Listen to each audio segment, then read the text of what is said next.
programa Saludablemente.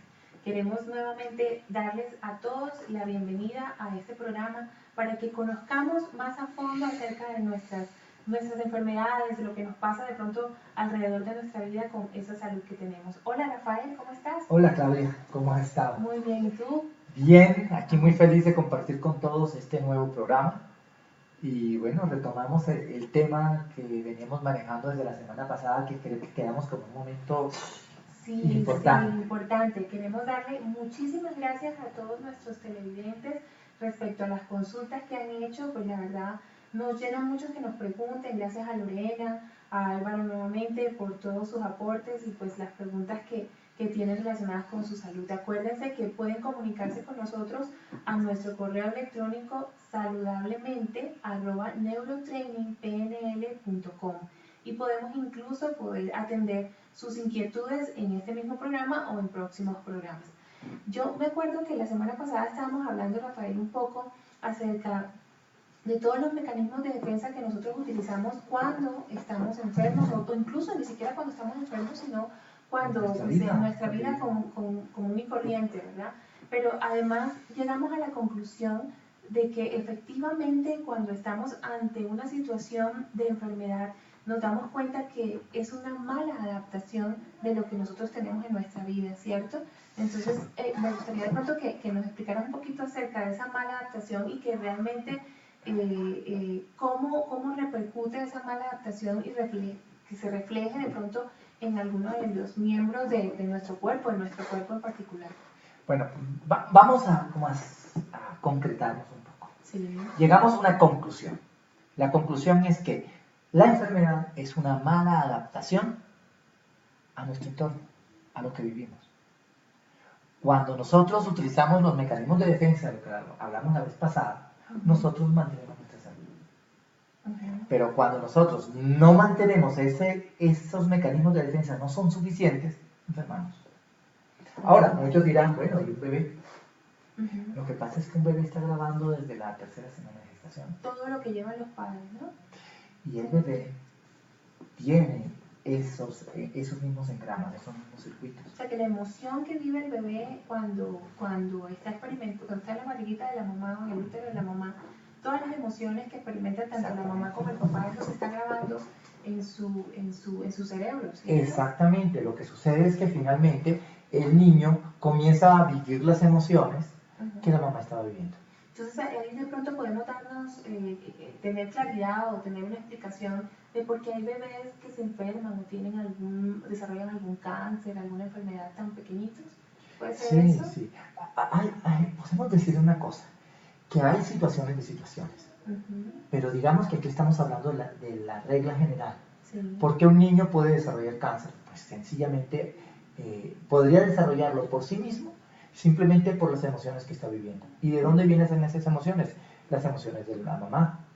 ¿Se acuerdan cuando hablamos del encuadre? Creo que en el primer programa o en el segundo, sí, donde hablábamos que la salud era un equilibrio perfecto entre 4 esferas. Básicamente tenemos la parte cognitiva, la parte emocional, la parte relacional y la parte salud. Esa es nuestra vida. Entonces, cuando la salud se enferma, generalmente hay alteraciones en los otros 2 puntos.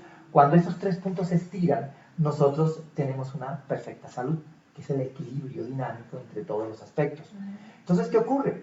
Que si el niño, estando en la barriga de su mamá en el útero, el niño estaba expuesto a emociones desagradables, a dolores, a penas, a molestias, a resentimientos, el niño comienza a vivir eso, a temor, el niño comienza a vivir temor. Y sus cambios adaptativos desde el momento de su gestación no son lo suficientemente adecuados para poder compensar lo que está viviendo. Y entonces, cuando los mecanismos adaptativos no son suficientes, los mecanismos de compensación, entonces se genera una mala adaptación y se sobreviene la enfermedad. Se produce una enfermedad. Y eso es lo que pudiera pasar. Ahora, hay niños que pueden tener genes extremadamente propensos a que produzcan cáncer. Sin embargo, nunca podemos decir que con certeza van a producir cáncer. Generalmente, los genes simplemente nos dicen que tiene una probabilidad de tanto por ciento de generar cáncer. Pero fíjate que ahí también influye mucho ese perfecto equilibrio que tú dices respecto a lo que tiene que ser con la parte emocional, relacional, mental y que se refleja en el físico. ¿En qué sentido? Por ejemplo, yo he escuchado muchos casos en donde de pronto, así como tú dices, puede haber un tema de genes. Las personas también transmiten a través de generación en generación emociones y de pronto lo han catalogado como esa parte de memoria genética y pueden desarrollar no solamente una enfermedad física, sino de pronto algún tipo de enfermedad que se relaciona con lo emocional dentro de 2 o 3 generaciones más adelante, porque traen como la carga emocional también de esa familia o de ese rasgo característico de esa familia. ¿Sí? Veamos qué sucede. Una persona tiene expresiones genéticas. Sí. Y generalmente decíamos, no, son los genes los que están mal. Pero yo leyendo un documento del doctor Pusito, me pareció muy interesante lo que encontré. Y es que las personas con genes buenos pueden desarrollar cáncer. E igual, personas con genes malos, propensos al cáncer, podrían no generar cáncer. ¿Y qué influye? ¿Qué influye? Que nosotros podemos modificar la forma como se expresan nuestros genes. Okay. O sea, podemos cambiar que un gen que es defectuoso genere proteínas buenas. Es decir, no genere cáncer. O podemos hacer que un gen bueno, que es sano, genere cáncer. Podemos modificar la forma como un gen se expresa. ¿Y por qué lo podemos hacer? Lo podemos hacer cambiando el entorno. Y básicamente viene de las emociones. Entonces nosotros ya hablamos de las emociones y hablamos de una cascada de eventos que se producen en cambios químicos en el organismo. Ahí me surge una duda respecto a cambiar el entorno. Cuando también cambiamos el entorno, ¿eso influye también en el tema del pensamiento? O sea, en la medida que yo cambio ese pensamiento, ¿hace referencia también a ese entorno? Claro que sí. Recordemos que decimos que las emociones son pensamientos en movimiento dentro de nuestro cuerpo. Entonces, cuando tú piensas en algo desagradable, pues sientes una emoción desagradable. Tú piensas, es que me ve mal, es que fulano de tal está enojado conmigo. Comienzas a sentir temor, ese temor que comienzas a sentir, ese disgusto que comienzas a sentir, a la larga comienza a generar un efecto sobre ti. Son emociones. A largo plazo, ya hablamos de eso, generan cambios en nuestra vida. Y eso es lo que tenemos que atacar, estar atentos de lo que ocurre para poder atacar las emociones que tenemos. Es lo que hacemos en la terapéutica. Creo que nos hemos ido un poquito como en lo académico hasta este momento, pero realmente en la práctica clínica eso es lo que hacemos. Cuando un paciente llega y le dices, tú vas a estar bien y te vas a recuperar, y la persona cree que se va a recuperar, muchas veces sin tomar un medicamento sale sano. Simplemente me voy a recuperar. ¿Qué ocurre? Ahí, por ejemplo, me hiciste acordar de un caso en particular que atendimos hace poco, y era una paciente que tenía un cuadro epiléptico, pero resulta que solamente tenía manifestaciones del cuadro convulsivo, lo ha tenido en 4 momentos en su vida. Y cuando comienzo a analizar todo este proceso de la persona, esos 4 momentos fueron momentos muy, muy especiales en su vida, en donde le generaba de alguna manera algún cambio, como una frustración, generaba también miedo. Entonces desarrollaba el síntoma, que es el tema de la convulsión, y después más nunca, pasaban años y más nunca. Entonces, por ejemplo, cuando le tocó entrar a la universidad, y terminó la universidad y más nunca tuvo un cuadro convulsivo. Luego cuando se casó y luego cuando tuvo el bebé, entonces pasaron entre lapso y lapso, entre 5 o 6 años, entre lapso y lapso de tiempo. Entonces vemos ahí cómo se evidencia que es un tema emocional que se evidencia en el físico, que es real, ¿cierto? Y que después de la tercera crisis convulsiva comenzaron a medicarla, pero que su naturaleza puede convertirse se puede sanar fácilmente a través de un tratamiento en donde modificamos ese pensamiento. ¿Sí? Sí, a mí me gustó mucho que John Grinder recientemente en el taller en que estuvimos, estuvo hablando sobre algo muy parecido. Y es que las personas con epilepsia pueden aprender a reconocer que les va a dar epilepsia y les puede entrenar para que ellos puedan identificar que tienen epilepsia.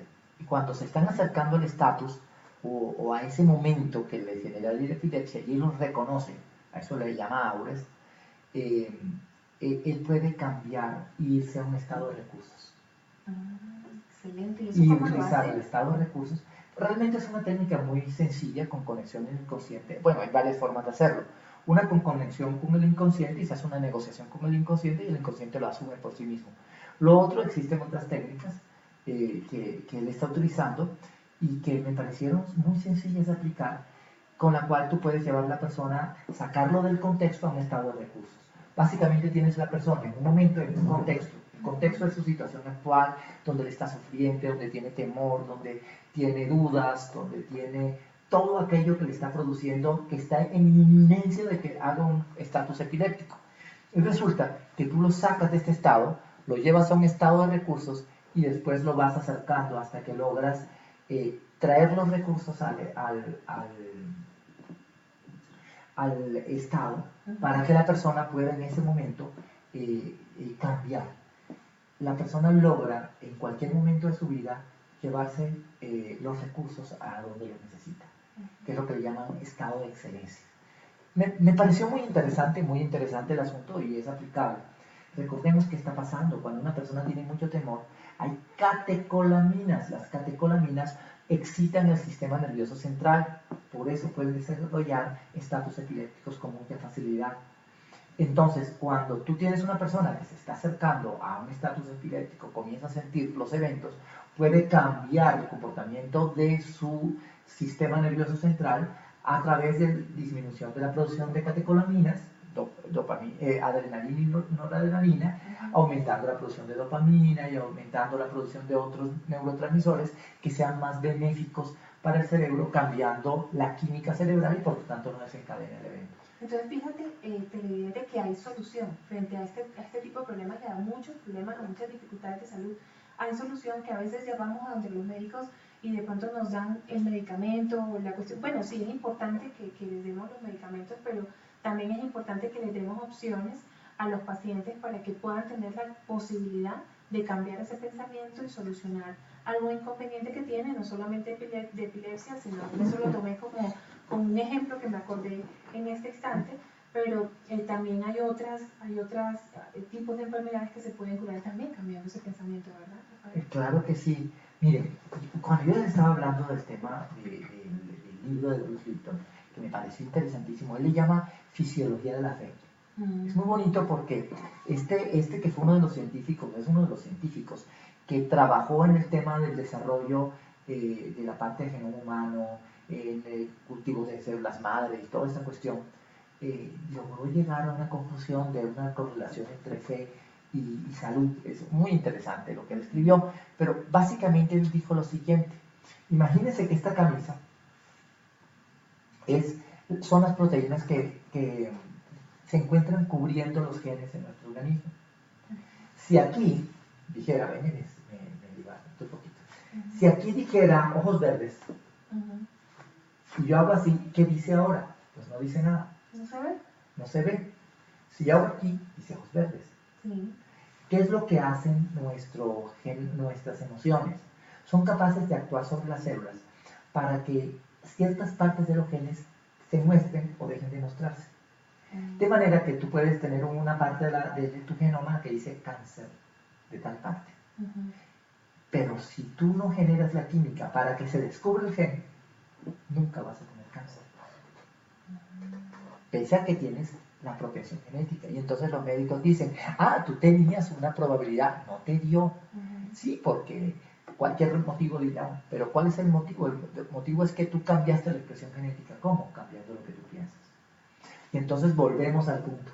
Volvemos al punto de la programación. Al punto de la programación. Me encanta. Y ahora mismo voy a hacer una referencia a un gran amigo, colega y maestro, del doctor Armando Solarte, cuando dice que nosotros no reaccionamos al mundo a lo que pasa en el mundo. Que nosotros realmente cuando vemos algo que pasa en el mundo, recordamos algo que nos pasó y sentimos el ayayay del momento.